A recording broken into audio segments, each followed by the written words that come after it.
honorable guests, respected panelists, vibrant performers, and our wonderful audience from every corner of the globe, welcome to the final day of the Listener Nagaland, a festival of orality. Today, we stand on the precipice of a new chapter in the story of Nagaland's cultural heritage. Over the past 2 days, we've witnessed the magic of our oral traditions, and now it's time to consider how we carry this torch into the future. The Sangeet Natak Academy and the Ministry of Culture, in collaboration with the Imasi Foundation and INTACH Nagaland chapter, proudly presents the festival as a testament to the collective spirit of the Northeast.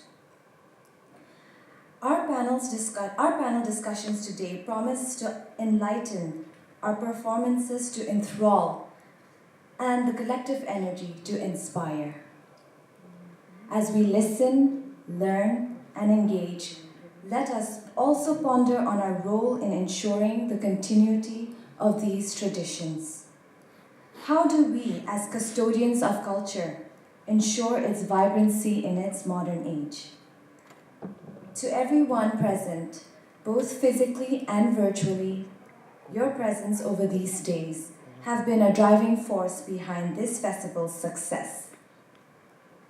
Your questions, your applause, and your keen interest, it's what makes the Listener Festival truly special. As we embark on the final leg of this festival, let's make it count. Let's create memories, spark conversations, and ensure that the echoes of our stories continue to resonate long after the curtains fall. Thank you, and here's to a magnificent day ahead. Welcome to the Listener Nagaland.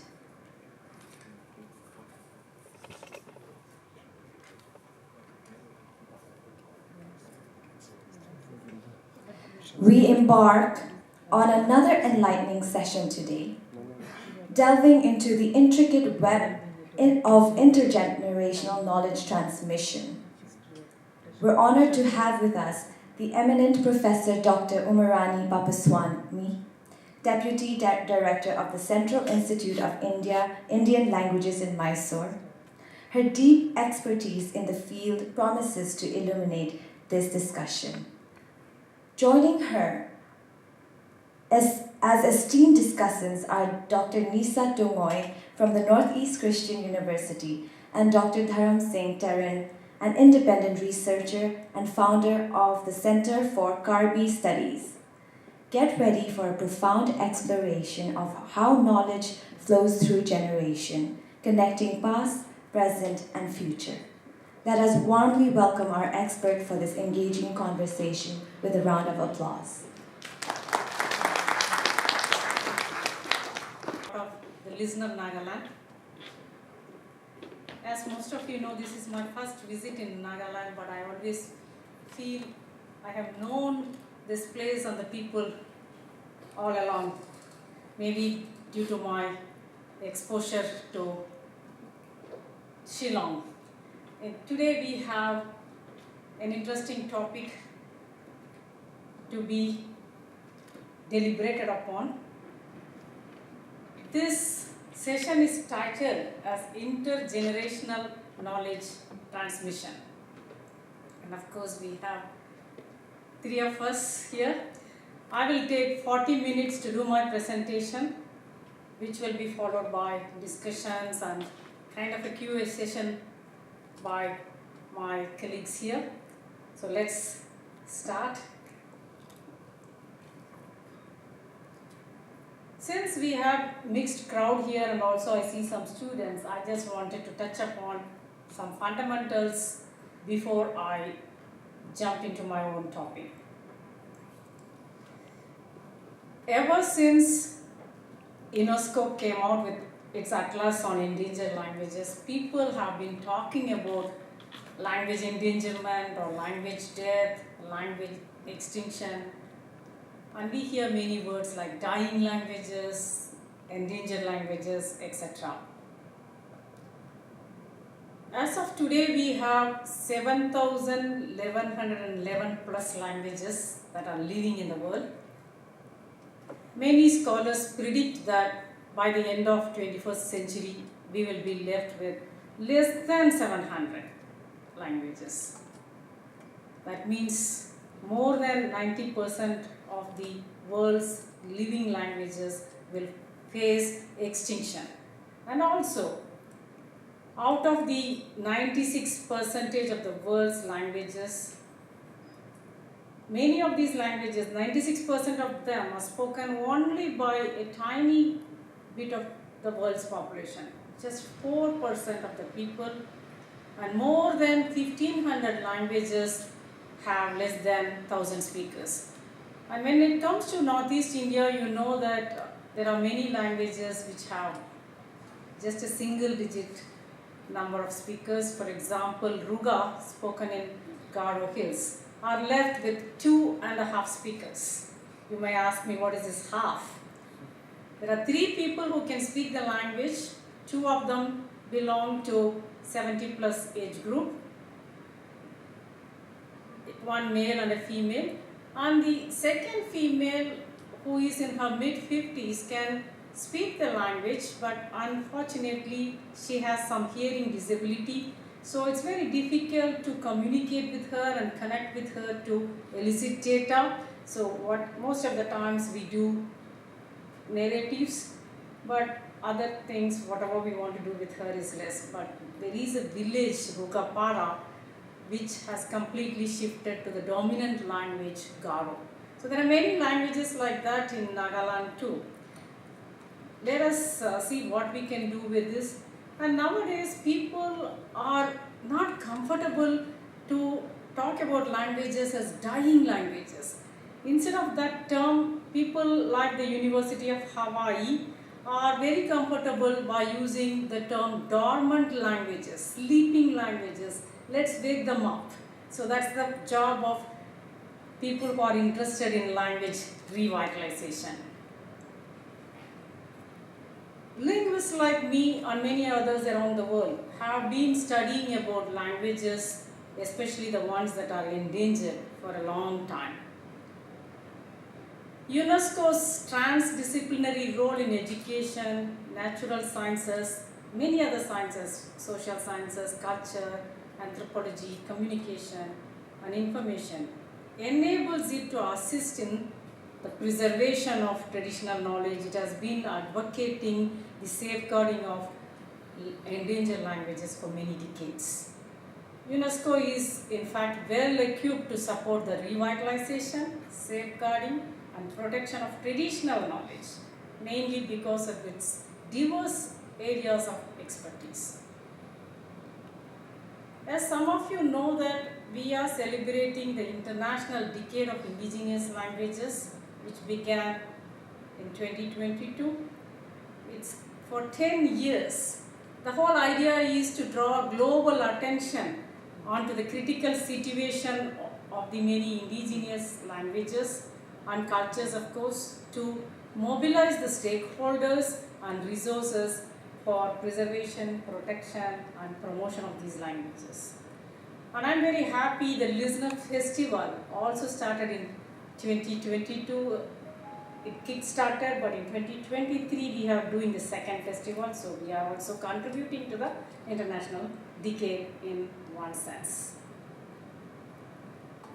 Going back to the 2003 criteria developed by the UNESCO for the Atlas project was very popular.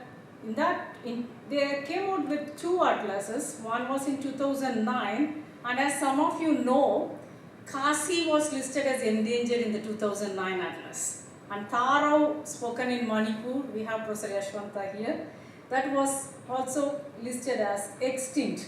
But you know very well, Tharau, Aimol, Khasi, their status is different. So some of us from Northeastern Hill University and probably from Manipur and other places, they communicated with the UNESCO, and also many other changes were made in the 2010 Atlas. According to that, we know that we have 197 languages from India that are endangered. And yesterday already, when Banwang spoke about it, he said we have more 64 languages that are endangered in the Northeast, and out of that, 33 of them are present in Nagaland according to him. And so you have a large number of languages that need our immediate attention here. That's why we are thinking what to do. And also, why am I saying this to you? What is my purpose? UNESCO used 9 factors or 9 criteria to look into the vitality of languages. And one of them was lack of intergenerational knowledge transmission. So that was one of the factors the UNESCO had used to count or to see how many languages are getting endangered or almost getting wiped out from this world. So what is this intergenerational knowledge transmission? That's the whole thing we are going to look into today. Going back to my previous slide here, the UNESCO in 2010 listed 2,471 languages as endangered. The Ethnologue, which is one of the popular databases, keeps changing its numbers every year because every moment something is happening to a language somewhere, even when I'm talking to you at this moment. In 2023, the Ethnologue listed 3,072 languages as endangered, whereas in 2022, last year, it was 3,045.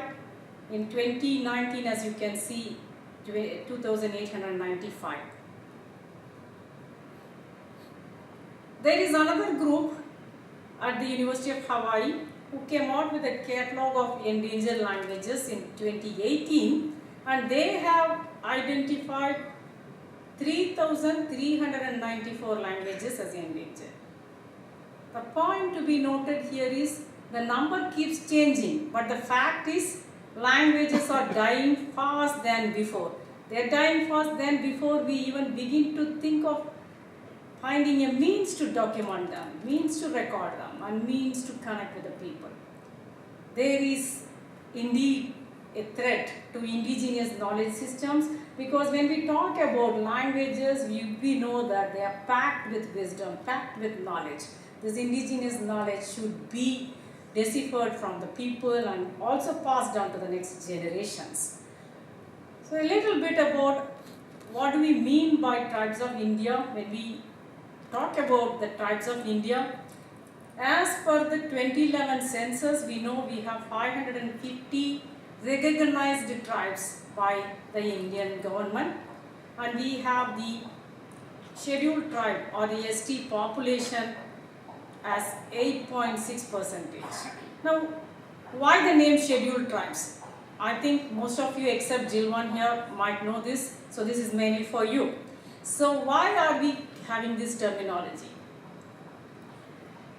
Under the Indian Constitution, we have a Schedule 5 where we have a list of languages that are recognized as tribes by the Constitution. So according to that list, we refer to the people as scheduled tribes. That's how we got the name, and this of course was initially used in British India itself for administrative purposes, but now it continues with different connotations.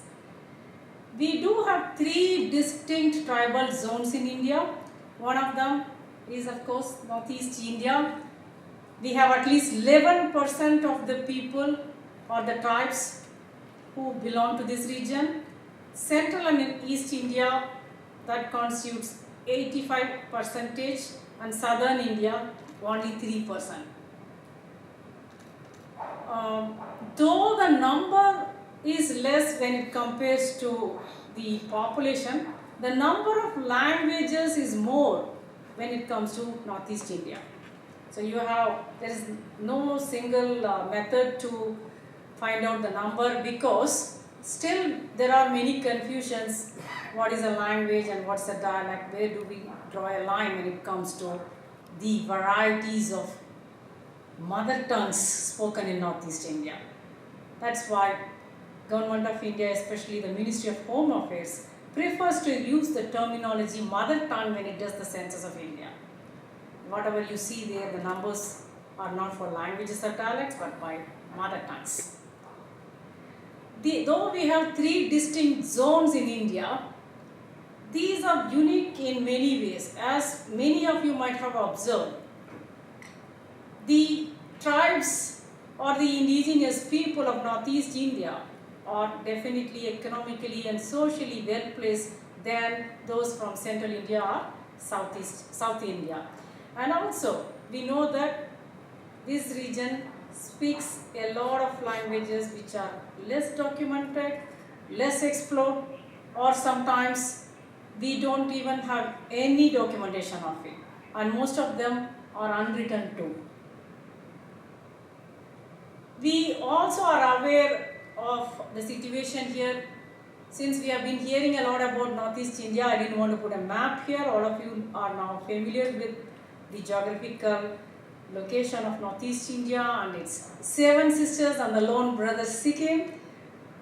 All these states together have a regional center which was set up in 1986 right here in Dimapur, and that's called as Northeast Cultural Zone. The Northeast states are the epicenter of diverse and unique cultures, many traditions, customs, societies and histories. So this is one important hub, you can say a cultural hub for the people from this linguistically diverse hotspot place which pulls each and every one of us here. That's how I got attracted from South India to work on languages of Northeast India. We have been talking about the tribes of Nagaland. I think most of the time people talk about 16 tribes, but the Government of India has recognized and listed 17 of them as the recognized tribes of Nagaland. This is from the government web page. You are familiar with all these languages. We have been listening to beautiful songs from many of these communities, and we have visited some of the villages also where they are spoken. Though there are 17 tribes of Nagaland, the number of languages are more. Each tribe in Nagaland has its own dialect. So again, the Minister of Donor in its website has listed that Nagaland has more than 60 different spoken dialects, and many of them have no script of their own. Nagamese is the lingua franca. This is an interesting pidgin which is an amalgamation of, they have used in the government website as a language, but I prefer to use the word pidgin.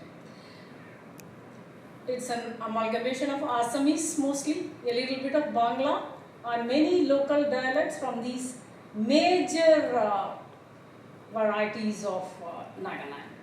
This is indeed the language of trade, especially in the local market, and almost everyone who are Naga can speak Nagamese. I think the Assamese also, some of them can speak Nagamese very well because I witnessed it with my friends here, especially like Antara. There are a lot of communities who are coming to us and asking us, can you help us to document something? Can you help us save our language? And also asking us, what do you mean by revitalizing a language or reclaiming a language? We will look into all these things. What is the impact of documentation on communities? Because in this international decade, my proposal is, in addition to documenting and describing languages or cultures, we need to give back to the communities, because if people are empowered, everything goes on well. So language empowerment, cultural empowerment will definitely lead to people empowerment. So what are we going to give back to them? That's the question we should be asking, and at the end of the decade, we should be saying this is what we have done and this is what the community has got from linguists or anthropologists or archaeologists or people working on pluralities. So, since we know that there are many languages and cultures that are vanishing, there is an urgent need to preserve language and the cultures, of course, because these are storehouses of knowledge resources. When we discuss about documentation, the communities have two types of attitudes. Positive attitude, also negative, because some of them ask, many of you come to us and then you write a book or you get a degree and go back, what do we get? So there is a negative attitude, but there are other people who are very keen and who wanted to come and help us do something for them and document as much as possible. So it's our job to do some kind of mobilization and try to change the attitude of the people of the region so that they understand how important it is to preserve their languages and cultures for the future generations. It's very, very important. For many people, reclamation efforts. Reclamation means the community comes to us and say that like they initiate the efforts. It's a community-led effort to preserve or document a language. So this, for many reclamation efforts, the existing linguistic resources are not enough because we know that there are many issues and challenges when it comes to documenting knowledge. We are talking about indigenous knowledge. Who are indigenous people? There is no single definition for this because what linguists come out with are not agreeable to anthropologists and so on and so forth. So the UNESCO has also come out with some definitions which I'm not going to speak here, but I would like to take one quote from them by first of all looking into the number of indigenous people across the world. There are 370 million indigenous people in the world belonging to 5,000 different groups in 90 countries worldwide. Indigenous people live in every region of the world. There is no single region where you will not find indigenous people. And who are the indigenous people? Not the speakers of Tamil like me, because many times people get confused with this. Whether people like Bengali speakers or Hindi speakers or Sanskrit or any other languages, are they indigenous people or who are the indigenous people? So the UNESCO has come out with a beautiful definition. Those people who are socio-economically disadvantaged and have different unique customs of their life which are different from the rest of the people around them. So interested folks can take a look at the definition. When we talk about indigenous people, and automatically the knowledge that they have is the indigenous knowledge. Indigenous knowledge incorporates many aspects of life. Spirituality, which is connected with religion, of course. History, because this is where we come from or we know something. All of you here who belong to an indigenous language or a culture are aware of creation myths, and you might have heard about people talking about it. Cultural practices which we have been seeing in the last 3-4 days here. Social interactions which we do have lots and lots going on from morning till midnight. We do have it and we see that, experience it. Language, of course, that's one important aspect where a lot of indigenous wisdom is embedded. Healing. When we say healing, it is not just physical healing, it's also mental healing, mental well-being. How comfortable are you to be part of your culture? Because this kind of healing practices are healing therapy, cultural therapies are coming up so that people, the younger generations are healed to be proud of their own languages and cultures, because that's very, very important. And to give you just one definition of indigenous knowledge by the UNESCO, I'm just going to read it here because it's not my definition. Quote and quote, local and indigenous knowledge refers to the understandings, skills and philosophies developed by societies with long histories of interaction with their natural surroundings. For rural and indigenous peoples, local knowledge informs decision making about fundamental aspects of day-to-day life. So you can see that there are many factors involved here. Even for decision making, who makes the decision, and especially in rural areas, that becomes very, very important. Now, coming to my topic, where my discussants are also going to participate in it, we are now entering into a small domain called intergenerational knowledge transmission. And why is it important? Number one, you know very well, whatever we know about our own language, whosoever you are, whatever language you speak or culture you belong to, your knowledge is what you have got from your parents or your grandparents. So passing down wisdom is very, very important. Here, this intergenerational knowledge transmission refers to the process of passing down wisdom. It's basically a top-down approach from the ancestral line.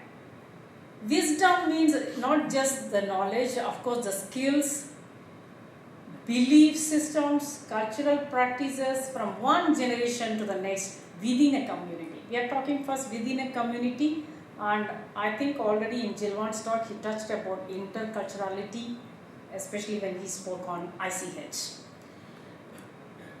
Oral tradition preservation is another important thing which needs our focus here, because this is one place where you can do your best to preserve the rich cultural and linguistic heritage which has been transmitted orally for many, many years. Like how we have our Ramayana and Mahabharata in our oral traditions, and we have it in print media and various variations, you know that, because you have Sarla Mahabharata in Orissa and we have Kambaramayana in Tamil Nadu. Different variations are there. So I'm sure the oral traditions of this place also, which have been passed on from one generation to another, may have variations coming back to these whistling traditions of Meghalaya, because they are not documented. Suppose they are documented, and maybe we will find many variations in these tunes. What he said, 723, maybe those are there, and what happens to them, and how you can capture the heritage and work on it. And also, like the Meghalaya group said, they want to document it for the sake of cultural continuity. They want that to be continued. They don't want it to be lost. That is why we are happy to see that intergenerational knowledge transmission needs to be focusing on cultural continuity, mainly to maintain their unique way of life and worldviews, because that's their worldview. Like they witnessed 3 times, so I'm not going to repeat the 4th time here. So sustainability is another aspect. This kind of knowledge transmission includes knowledge about sustainable practices, resource management, how do you go about making resource management, and ecological wisdom. This is very important for the survival of indigenous communities. And also, community cohesion is an important aspect, because it fosters a strong sense of community cohesion and interdependence, as it relies on the active participation and community involvement in teaching and learning from one another. Because you know, everywhere, whenever we are documenting something, and when there is a community member with us, every moment we are learning something, and they also learn something from us from different perspective, and it opens different worldviews, and it's a fusion of worldviews, but we are focusing on the worldview of the indigenous communities. Who are the players in this field? The list can be endless, but to my mind, these 4 or 5 players are important: linguists, anthropologists, archaeologists, language activists, and of course ICH. Since ICH has been dealt with upon by many people, we are also having a workshop, and Jilwan also presented his talk mainly on ICH. I wanted to do a recap of one slide here for some people who are registered just today. ICH is manifested in 5 domains, and all these 5 domains are very, very important for us. The number one, what we are already doing here, oral traditions and expressions. Of course, language is an important vehicle for this intangible cultural heritage. Performing arts, that's why I was asking people, we are having songs, why can't we also have live music and dance shows, because performing arts are also ICH. Social practices, because we have been witnessing them, rituals, festive events, knowledge and practices concerning nature and the universe, traditional craftsmanship. This is very, very important. I think this is, suppose our listener festival is focusing on ICH, I believe we have to also incorporate the other elements in our festival. It's very important to not just document, but we can use it for revitalizing the cultures and of course languages. Here, I would like to take some terms from one of the Northeast scholars here, TK and TCE. TK is traditional knowledge and TCE is traditional cultural expressions. These are undocumented, unprotected and unregistered. Please remember, when we have different social practices and maybe some medicinal practices or many other practices, it's important to register them. We need to have a registry open in Northeast India. Maybe the INTACH Nagaland chapter or other INTACHs of Northeast India can take care of it, because it's very, very important for intellectual rights protection, which we do not have in Northeast India. So I already said about INTACH, so I'm skipping this. I'm happy that this listener is also organized by INTACH Nagaland. Now coming to oral traditions, we know the importance of it, because this is there from the existence of the communities. What are the important oral genres people are aware of? It's mostly music and dance, songs and dance, especially in the relationship to rituals, because whatever we witness today, the songs are depicting some ritual practices. Suppose if we had dance shows also, they would also be depicting some parts of their rituals or cultures. Storytelling is one element which is very important in oral tradition, because for many, many years the Northeast region has a lot of stories, and some stories are published for written languages, but there are many unwritten languages where you do have a lot of stories which elders know. That has to be passed down to the next generation. This place is full of cultural diversity. Now, what do we do as human beings to understand or to access the dominant culture? We need to pay attention to the world around us. The moment you play that, suppose you pay attention to what I am wearing here now. I am just stepping forward for a minute. So, those of you who are familiar will know this is from Assam, because your eyes has seen it many times. The sari is from Assam. The necklace I am wearing is from our culture. The same with my earrings. How do you know it? You pay attention to the world around you. But you are paying attention only to the dominant cultures. How about the older, less visible world? Even here, there are many cultures which are invisible or less visible. For in such cultures, we need to educate the children. The children need elders or teachers or some spiritual leaders or role models to develop a deep well of confidence, to see that we are culturally different but yet we are one. And how do you bring this unity in diversity among Northeast India? So this is something we need to pay attention to, and that's something which can be done by the elders in the family. So talking about elders, elders are no doubt the knowledge keepers. Here I would like to quote an African proverb: when an elder dies, a library burns down. So you know, it's an invisible library what every elder in a community has. That means we are saying that in our own houses we have libraries which we never visit, because we are always tuned or glued to our little mobile phone in our pockets or on our handbags or whatever. Please use your libraries. Please speak to your elders. The libraries are unused. You have to use them, you have to make them as your reference point. And the elders' duty also is their duty is, the crucial role is transmitting knowledge to this younger generation, because like Attila in her introduction said, elders are the custodians of wisdom.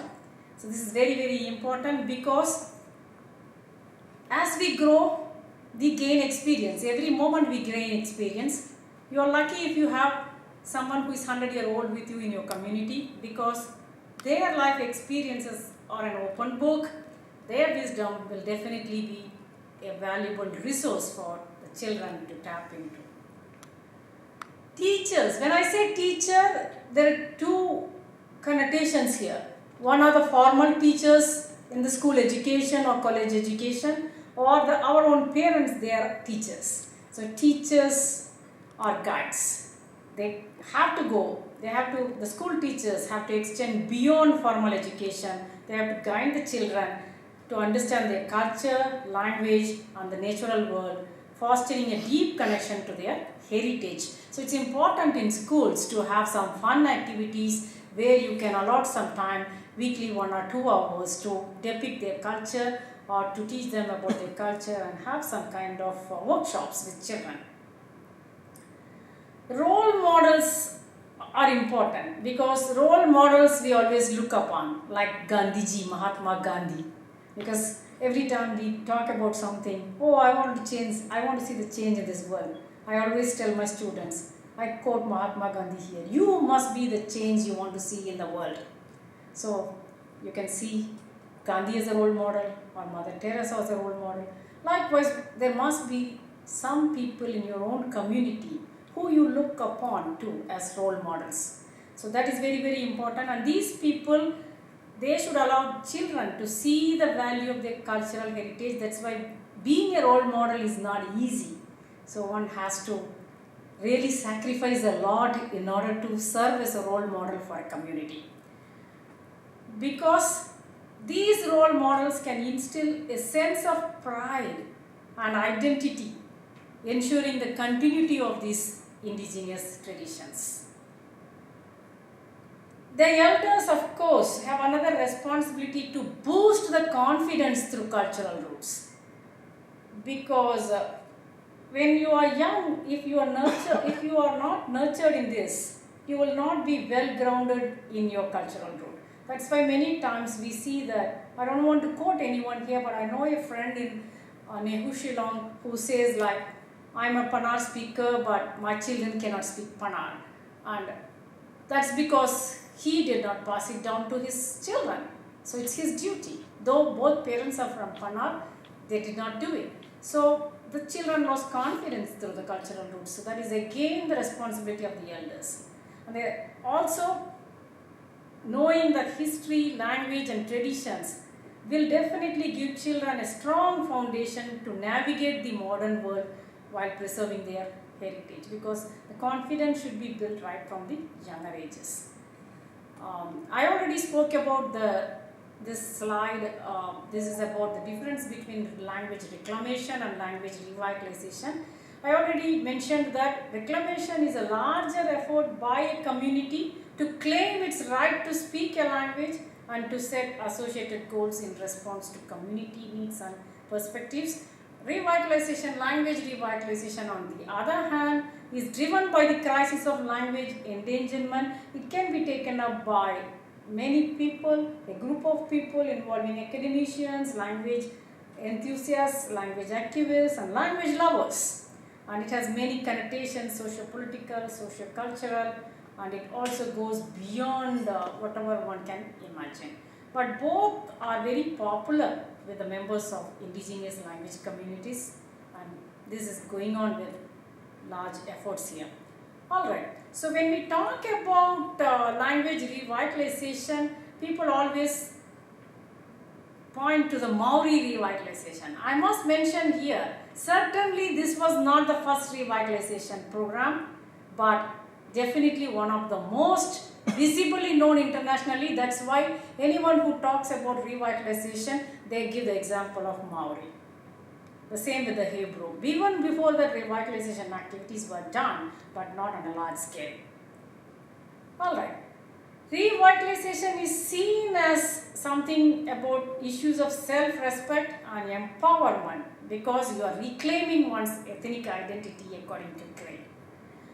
As many of you keep presenting slides, and most of us put this one, when identity is lost, everything is lost, because language is who I am, and that makes my identity. When I lose my language, I lose my culture, I basically lose everything.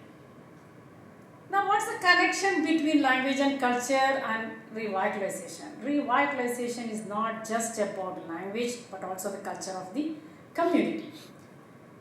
Like I spoke about the Ruga community with only 2.5 speakers, many of the people who cannot speak Ruga in Rugapara said that we lost our language and are slowly losing our culture. Why is this happening? Because the elders did not pass on the essential wisdom of Ruga, culture, language, everything to the next generation. For more than 4 generations, it has not been done there. So they are slowly shifting to the dominant language and culture, which is Garo. That means we need to do so many workshops. One of them is cultural awareness, because it is undeniably critical for success in a language revitalization initiative. How can we do it? We have to work with the communities, identify their needs, and build a bridge between the language and cultural revitalization. I also propose culture therapies because it's very important. Like, it has been done by many, but based on some ideas I found in Spindler 1999, I propose that this could be something what Northeast India can take up, because it can be seen as a means to improve cultural awareness, mainly on healing and well-being through culturally grounded practices, rituals and traditions, because these will certainly serve as a bridge for intergenerational knowledge transmission. Because when we talk about IGK, as I want to acronymize it, this is about empowering youth and the future generations, because if you feel low about your own culture, or if you feel low about your own language, you lose confidence to face the rest of the world. So it's very, very important people are introduced to this therapy so that mental well-being of our younger generations are taken care of. And also, this can be done only with community solidarity, because it involves a strong sense of unity, shared values and support among the community members. Community solidarity is in fact a cornerstone in preserving cultural heritage. We have to be together, only then we can achieve something. Winning the solidarity of community members is not an easy task. Also, another important term I wanted to introduce here is intergenerational solidarity. Why can't we think about it? Because this is the bond and mutual support between different age groups within a community, particularly between the younger and older generations. So if you do not have intergenerational solidarity, it's not possible to save a culture. Because in many cultures, even in the cultures of my language or my culture, we often sometimes see children telling mom or dad, oh please keep quiet, you don't know this. The children tell the parents, you don't know this, they know better. So solidarity is not there, or the parents do not do that. They feel, okay, I want to send my child to, yes, of course, all parents want to send children to better schools, to see that they are well placed socio-economically. That is why in the UNESCO Chair of Language Policies and Multilingualism, Jilwan showed you a chart where one of the axes is about language and economy, multilingualism, language and economy. Because if you are not economically benefited, that is why some of them here, I don't want to take names, but sometimes people feel, what is the use of all these things? This is not the reality. People need better jobs, people need better things to do. But let's not forget, we can do it side by side. It's not easy. It's easy for me to say, but to put it into practice, it's difficult. but we definitely need community solidarity and intergenerational solidarity so that we can see that cultural revitalization can take place, which will help communities revive and strengthen mainly their cultural identity. One more important thing, because whenever we document languages and cultures, let us not forget every community has something called indigenous community control. What is this? It is the self-determination and autonomy of indigenous communities in making decisions about their cultural and natural resources. They are the custodians, they are the keepers of the language and the custodians of the culture or cultures. So this must be respected and sincerely clasped in the negotiations we make with them while documenting or describing a language or a culture. As Romain pointed out, the best way to save a language is to protect the community in which the language is spoken. That's very, very important. Community should also be protected, and thereby we will take care of the linguistic diverse policies and other planning activities, consultation, etc. Because we have to respect their linguistic rights and guarantee collaborations with them for protection and preservation. More to come is cultural sovereignty, because here indigenous community control empowers communities to maintain cultural sovereignty by determining how their traditional knowledge is managed, used and shared. How are they using it? How much they can share? How much is kept as a secret? What happens to this secret knowledge which only the community knows? For example, in performing some important rituals, what happens after that particular group of people pass away? Does that knowledge disappear? So unless they pass it down to the next generation, which many of them do, of course, in many important rituals, but not all rituals are being done in that way. So it's important to do that.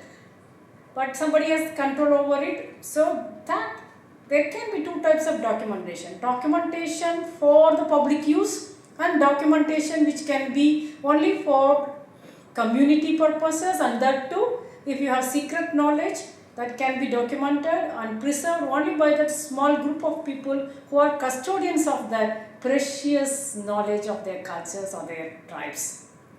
It's important to do that, because otherwise, as you know, if you are not safeguarding that, misappropriation and misuse can happen. And fostering intergenerational solidarity will definitely allow elders to actively participate in decision making and knowledge transmission processes. Now I want to do some reality checks. There are many demands from communities. Even when we came here, many of you approached even us asking how can you help. We are ready to help you in many ways. But what is happening now? The people who are doing multifunctional documentation, you can see on this slide, there are people work on different aspects. We do some kind of questionnaire data, then picture prompt data, audio data, video data. There are storytelling, so many things. We are using, when we say questionnaires, we oftentimes use some standard word list with us, or you prepare a word list and use that elicit data. And most of the times these are not representing or depicting the culture you are interacting with. For example, I want to talk about Jainism or Jain Kasha from Kasi language. You will not find that listed under the garments women wear. So you have to use that only as a guide, and then you have to add culturally specific items. Audio data, video data, people do elicit words, basically translations. Tell me what's the word for hibiscus, tell me what's the word for apple or pear or something like that. So most of the times you have the knowledge of your language or your culture or the dominant culture, and you're trying to elicit data. Of course you need them, I'm not saying don't do that, but it is important to tap the indigenous knowledge. And how am I going to do it, or how are we doing it from CIL and other places? I'll show you how we do. Of course people also do video annotations, video documentation, etc. So when it comes, there are two types of collaborative efforts happening. One is the community-led initiative. The community comes to us and they demand autonomy to lead, and they tell us what they want, how they want us to do something which will help us for intergenerational transmission. We have been doing that for some communities, and also they stress the importance of community-driven initiative because they have their unique needs and priorities, and they say, okay, this is what we want, can you help us to do it? And another is cultural education. Communities seek culturally relevant education. They are not interested in we preparing an orthography or developing some primers and telling them use it. They wanted to see that, okay, this is culturally relevant for us, and let us use this to educate our kids, and they demand such programs which respect and integrate their heritage. This is something very important. Recognition and support also one thing they want. Technology, of course, how to integrate technology to get the best out of the content you have, that is the data you have documented, and then you see to the people and effectively use the technology to do some kind of inter-community collaboration. How much attention is paid to indigenous systems with a goal of intergenerational knowledge transmission? I must say that I'm sorry to say, and I must say that very less is done from the point of view of intergenerational knowledge transmission, because most of the field workers just select 3 or 4 people. You must select people from 3 generations, at least 2 generations if possible, so that you can document as much as possible and you gather as much as knowledge as possible. That's not happening, and we do not do it. That is one thing people must concentrate. Most of the times people start with a word list. In the CIL, we have come out with a language documentation handbook. Here we have listed many words based on several semantic domains. So some of you, like my colleague Vicham is here, who was part of it in CIL during the initial stages of the preparation of this book. This is just a guide. It does not have elements which will cover all cultures in India. Therefore, I recommend use that as a guide and also prepare culturally specific word lists. That will help us to elicit words. And when we are eliciting words, we have to get a network of words. So what is this? This is just a necklace for me, but you may have a name. And what is this? This is a guide. So you are having different layers of meaning to it. It's a necklace. So what is that? It's an ornament. And what's an ornament? What is that? So you have a hierarchy of relations. With one item or one object, I'll be able to get 10 words. There are beads, there are strings in it, quite a number of things. So you have to always elicit like that and just not go by what is the word for X and what is the word for Y. And suppose somebody gives me coffee and they ask me, do you want it hot or cold or like Clemshini in Kasi? So Clemshini, yes, Kasa, Clemshini. So then we say, okay, so you have, how do you want it?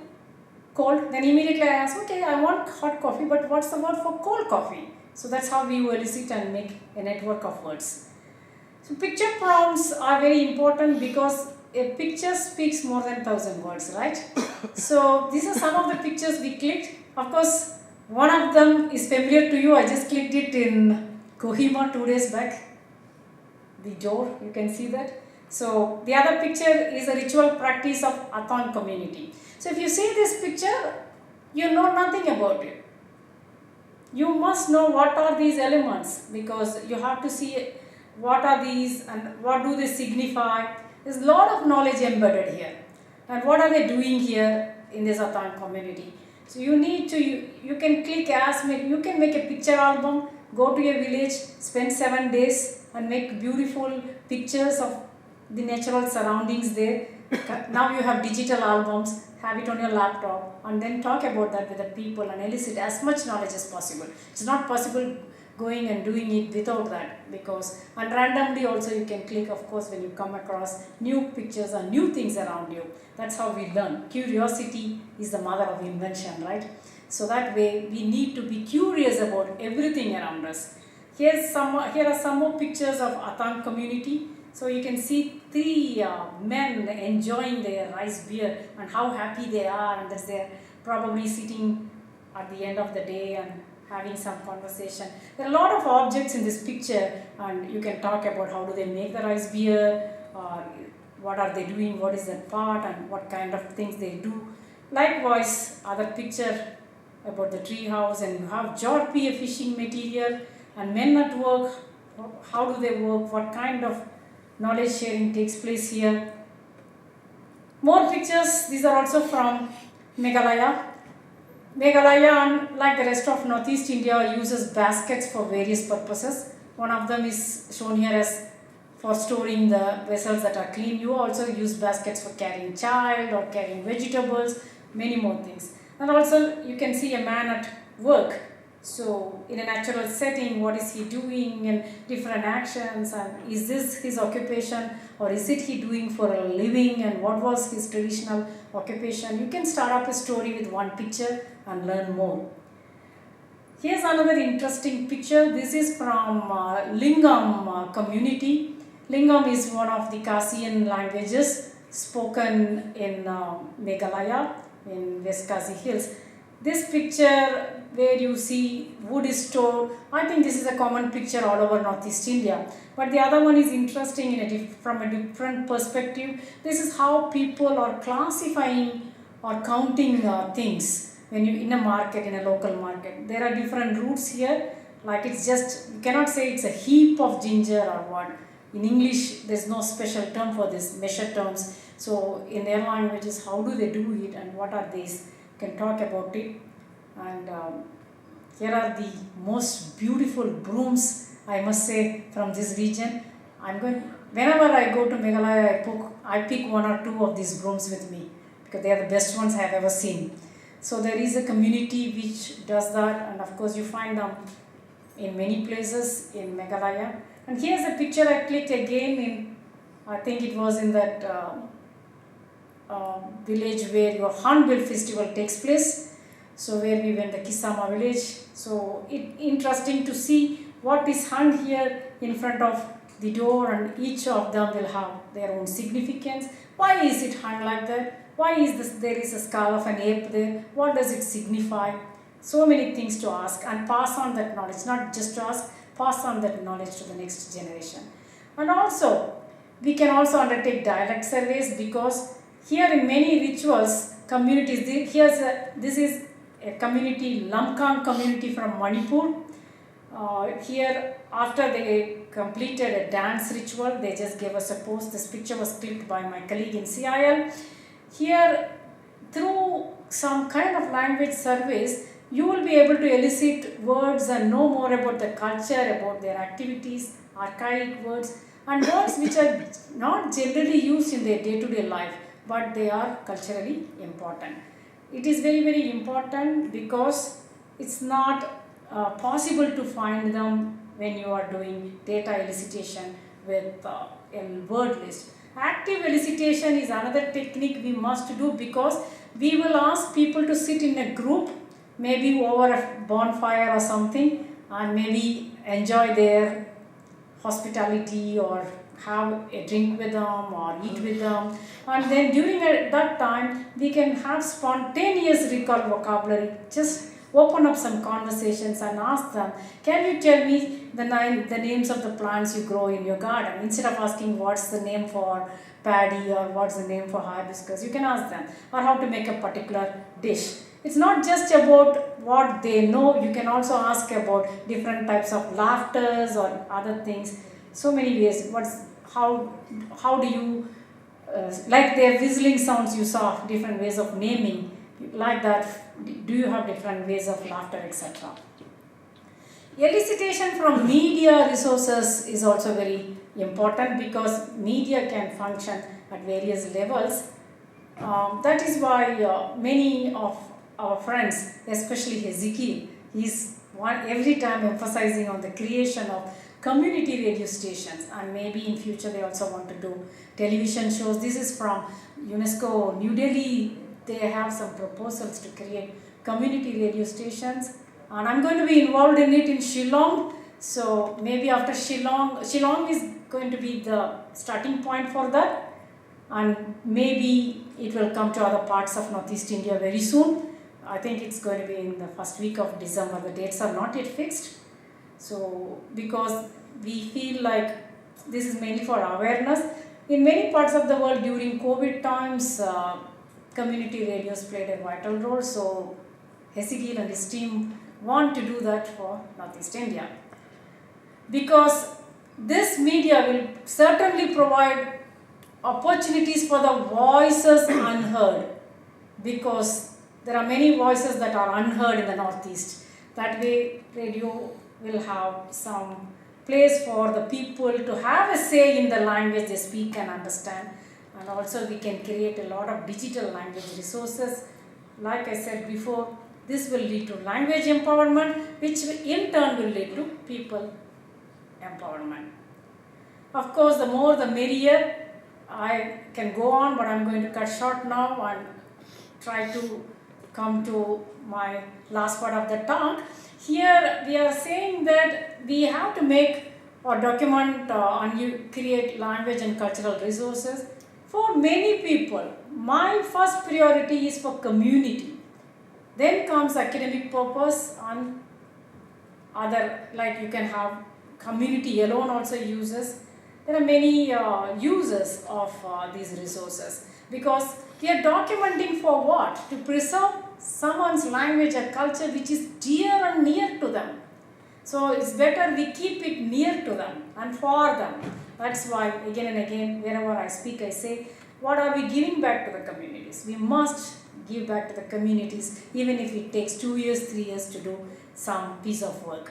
We have to create indigenous knowledge corpus. This is important in the era of artificial intelligence, because which is not here in Northeast India, so that we all have access to a lot of indigenous materials. I'm just going to skip all these things, and of course we have to build lot of talking dictionaries, develop MOOCs, make films and television programs, etc. Traditional practices like this is again from Lingam community, where you can see people how they cook in bamboo cylinders. The bamboo was cut right in front of my eyes. We clicked this picture. We fished in a pond, and then that fish was cleaned and put here and they were cooking. So these practices we have documented, and also many knowledge of natural environment. A beautiful picture from Maulindong. The 3 ladies are cleaning the already clean place. So here of course from Nagaland, because I was impressed with Sentila's house to see many. I have clicked many pictures from your house. I'm going to use some of them with your permission in my slides. So many bamboo and other crafts, as you can see, for manufacturing a variety of household objects. Music and dance is part of the culture here. There are several challenges for documenting this. There are many solutions, of course, we need to address them. But one of the community-driven initiative, I must say, is the Listener Festival. This is one solution, of course, because there are many challenges, and I feel like such festivals are platforms for not just showcasing the richness of this region, but also to take it forward. Digital preservation and empowering indigenous youth. We are not touching upon ethnobotany, which is another important thing to do. So just to conclude my talk, I must emphasize what everyone is telling. I'm not the first person to say this. Document as much as possible. Oral, written, digital, whatever, wherever you can lay your hands on, and describe them for community, for academic purposes and for other purposes. Let us help the communities to revitalize the languages that are dormant, and of course technology empowerment is very, very important. I just wanted to end by saying here, like, when we say intergenerational transmission, this involves a lot of planning. We have to do family language planning in order to take our languages down to the next generation. It will certainly open many doors, and let us not forget, in the era of digital era, we have a lot of kids here I'm already seeing who are tech savvy. Maybe you can construct websites for the linguistic families and subfamilies of the region and facilitate the upload of multimedia information linguistically or culturally or any other ethnic information which can be used by a lot of people in the community. For lack of some technological glitch here, I couldn't play the beautiful song here. I just wanted to end my talk by playing one clip of the song sung by our beautiful colleagues here. Thanks for your attention, and I now invite my discussants to share their views.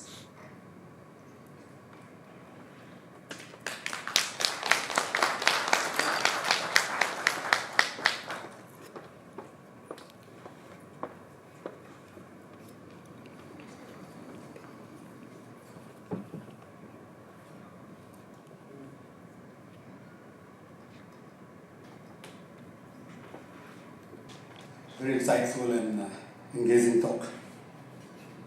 And a lot has been already spoken by our honored guest here today. And I am your next door neighbor. I am from Karbi Anglong. My name is D.S. Peron. And I was excited to come here because we are so close, yet we are so far. We never exchange ideas. I shouldn't blame our Naga friends here because ever since the beginning of the Highland Institute in Kohima, I had been a part of the organization, and almost for 6 or 7 continuous years, I had always been invited to speak in sessions like this, and maybe there has been a gap for about 3 years now. So again, I'm very thankful to Dr. Sentila for so kindly having extended the invitation to me. Thank you so much, ma'am. Okay, now the most crucial part. Intergenerational knowledge transfer. What kind of knowledge? It's basically we are talking about oral knowledge. And I'll be talking from my experience in my own tribe, Karbi. I don't know how many of you are aware that we are no longer called Mikir, and then I think most of the Nagas, they know us by Mikiri. And I think there's a story behind this name, why Nagas prefer to call us Mikiri. Because it has completely a different kind of very, very negative connotation. In Assamese history, there are books written on us, and the connotation is very, very negative. So I wouldn't like to dwell on that. It was a history written some 100 years ago, so I'm not pointing out somebody for having written such a very negative thing relating to Mikir. So when we talk about orality, I think in spite of so much of neglect, in spite of so much of loss that we have faced as a tribe, the Karbi orality still exists. And in 2017, we documented a song which we call the Kacharhe Anun. Today when we were scanning the bookstores, I found one book, I think it's Passing On, something like that. Okay, a book which was produced by the Highland Institute, and then I wrote an article about Kacharhe Anun, which is oral funerary epic. So when we talk about epic, a very general understanding is this orality has to be very, very long. Then there used to be our friend in Kohima Institute by the name Dr. Michael Hennis. He's an American. He married a Naga lady. I think some of you might have met him or know him. Now he is in Norway, in Tromsø. We are in contact. So we decided to document this Kachar Helun, because Kachar Helun is sung over 30 hours non-stop. Can you imagine 30 hours non-stop? And a person who is performing has never gone to school, doesn't know anything about literacy. So we as insiders, we never were quite excited why somebody has to be so important, who can sing from their memory, 30 hours non-stop and sometimes for days. So now, at the end of the day, when we talk about orality and then how all tribals in Northeast India particularly have been losing so much of their oral tradition, their oral culture, it comes to us as a kind of a shocking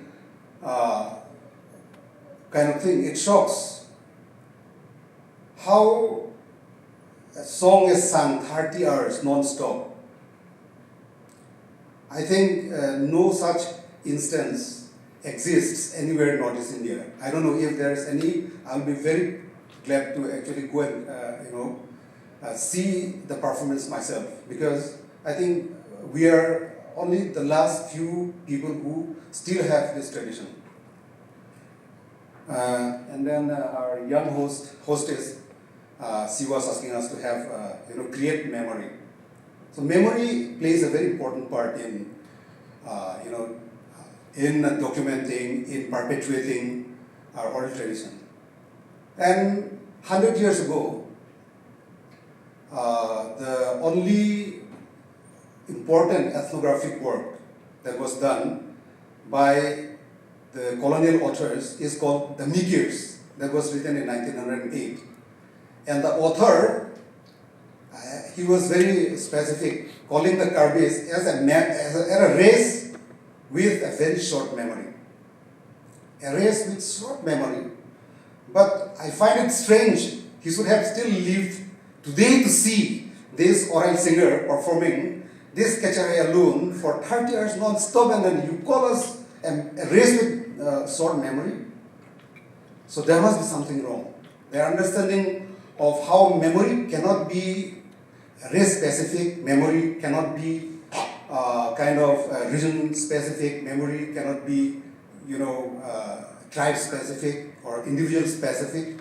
Memory is quite a very interesting phenomena of human faculty, and then you cannot just somebody call a person with short memory. So memory plays a very important part, and then I should tell you that I'm still proud to be part of that legacy. But this author, Edward Steck and Charles Lell, the two authors who wrote this Mikir, also mentioned something very important. They said that they don't have any special organization or person set aside to keep those memories intact. So old men, they sing stories, old men, old women, they tell folk tales. And this is by way of acknowledging the fact that the Karbis had stories, the Karbis had so many interesting folk tales to tell. But the problem, the issue that was highlighted by the colonial authors should still be acknowledged as correct. Because we have failed to hold on to the kind of huge repertoire of oral treasure because of lack of documentation. Because we are still a very, very kind of orally dependent culture. Our culture is still very, very, very much oral. So I have with me today three young people. One is Mr. Lecte. He is a young advocate, and he is also a tiger priest. So he performs tribal rituals, and these rituals have to be performed every year. And then we can ask him today, does he have any text, a written text, to communicate with the tribal spirits? No, there is no any text. Like that, he is also a priest, he is also a ritual expert. So he performs a healing ritual which also has, as part of the healing practices, he needs to perform the story of how the Karbi ancestors saw the creation of the earth. This creation narrative has to be performed every now and then. But does he have a text? He doesn't have a text. So every day we are, retelling the stories of the creation of the earth. And then we also sing about how the Karbi parents migrated from somewhere, from the navel of the earth, and then how these people, they came down, meeting diverse people, diverse cultures, and then their experiences. All these things are still being narrated. Our Madam Papu Swami was talking about the griot. The griot are storytellers in West Africa. So we have storytellers everywhere, but the problem with us is that we have never documented them. And then in Naga context, it will be certainly different. The colonialism came, and we all had our shares of our interactions with colonialism. And there are many Naga scholars who are critical about how Christianity came and how Christianity also did harm to the preservation and promotion and perpetuation of Naga culture. We also have similar stories, but we were among the first people to have come in contact with the American Baptist Mission. They came. Our first Karbi to have been baptized was in 1863. So he was the first, and then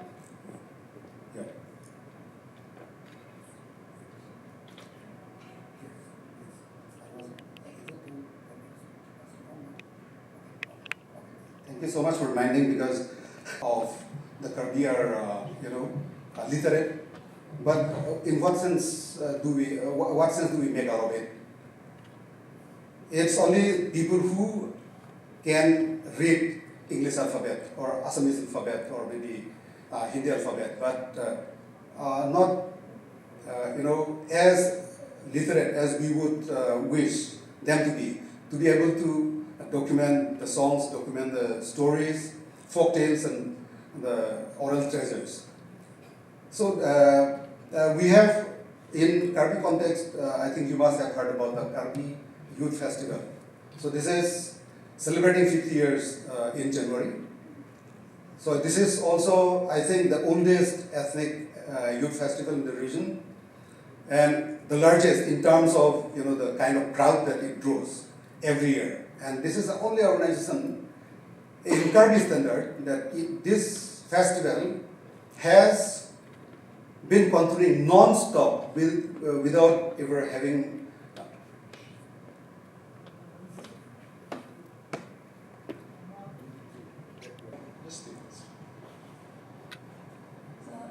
Thank you for the time. My name is Dr. Nisa. I'm from Northeast Christian University, Dimapur. I'm a faculty of in the English program there. I think your topic, Dr. Oma, is quite a needed topic at the moment. I think all of us who speak our own native language, I think we are very aware that our language is slowly dying, but at the same time we do not take the responsibility to preserve it as well. So I was very much happy with your topic. I wrote so much down for my own knowledge. I've written so much down. For the lack of time, I just want to ask one question based on what you have discussed. I'm very intrigued with the responsibility of families or parents to pass down the knowledge. So I'm mostly looking at specifically the families here. I've written it down. As in today's society, we have bilingual families and multilingual families. That's our reality now. So, do you think these families, they selectively forego either their first or second language to balance their own preference with the welfare of their children? In my opinion, when there are bilingual parents, it's the responsibility of both of them to pass down the knowledge of, not only the knowledge but the language of theirs to the children. Because we see in many families, sometimes the child picks up the father's language and is more fluent in the father's language than the mother's. Or in some cases, we see the reverse. But it depends on how much time, how much valuable time the parent can spend with the child, and also instill the sense of pride for the parent. Only then it can be practiced. It should be practiced at home. Otherwise, the child will end up. In some cases, we also see the child is neither fluent in the mother's language nor in the father's language, and completely shifts to the dominant language of the society into which he or she is born. So that is why when we say intergenerational transmission, for monolingual families it's much easier, but for bilingual or multilingual families, if you have grandparents from different mother tongues, it becomes more and more complex. But at different levels, this family language planning should take place, and we should see that it is transmitted to the children. And just one more question in extension to what you have just said. So, how much responsibility rests on the parents to develop their own language skills as well as understand their own culture in order to impart to their kids? This is indeed a difficult question to answer, because it's something which cannot be measured. It's something like it is inbuilt in you.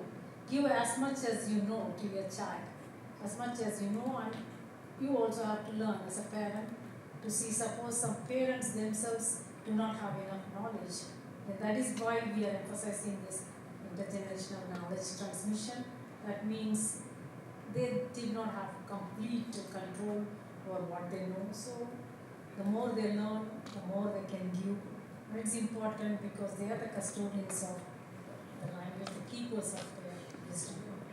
So I think it's something every day a parent also should be learning and giving it back to the children, who also have a larger responsibility to play in this digital world. You're welcome. Any questions from the, yes, Yashwanta? Yes, this is a question. I think you had a comment. Yeah.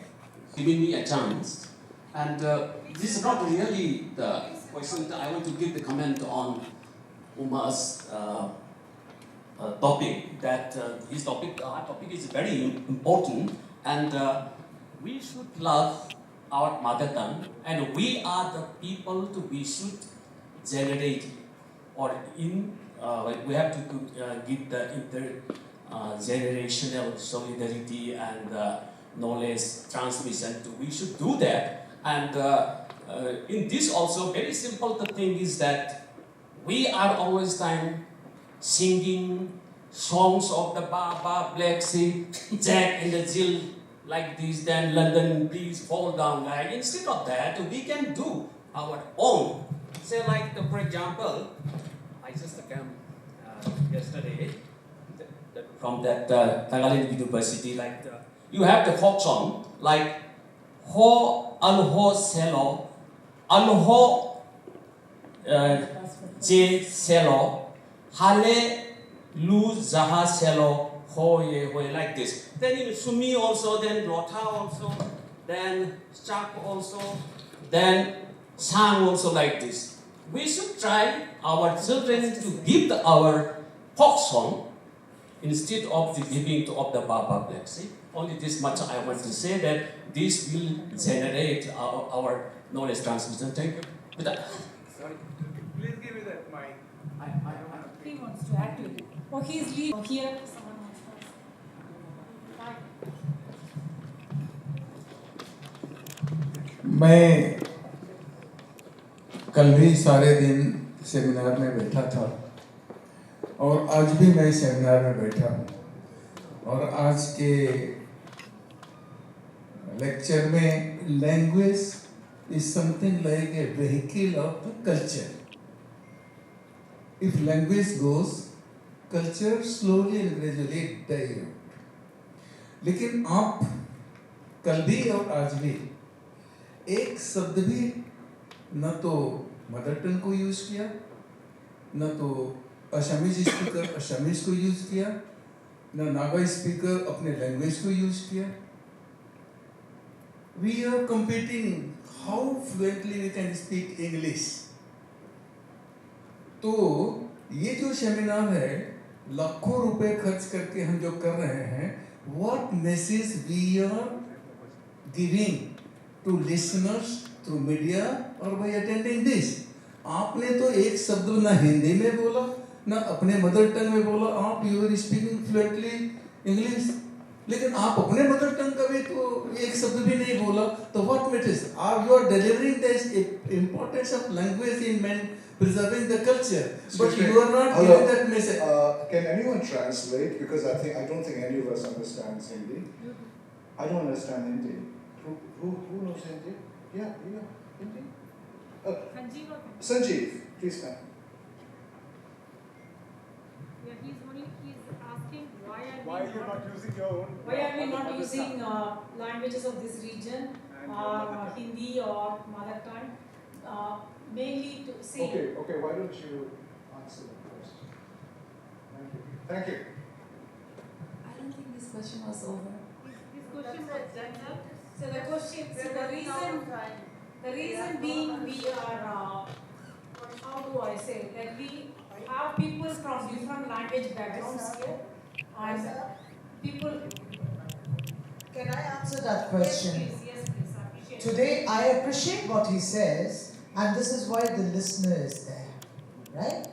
But you must understand that there is no common language in the Northeast. There are 420 dialects, and in every community, even among the Nagas of Nagaland, we communicate with each other by a local patwa called Nagamis. So, when we have speakers who come from Tamil Nadu, we have speakers who are coming from, from Manipur, the language that we are communicating is English.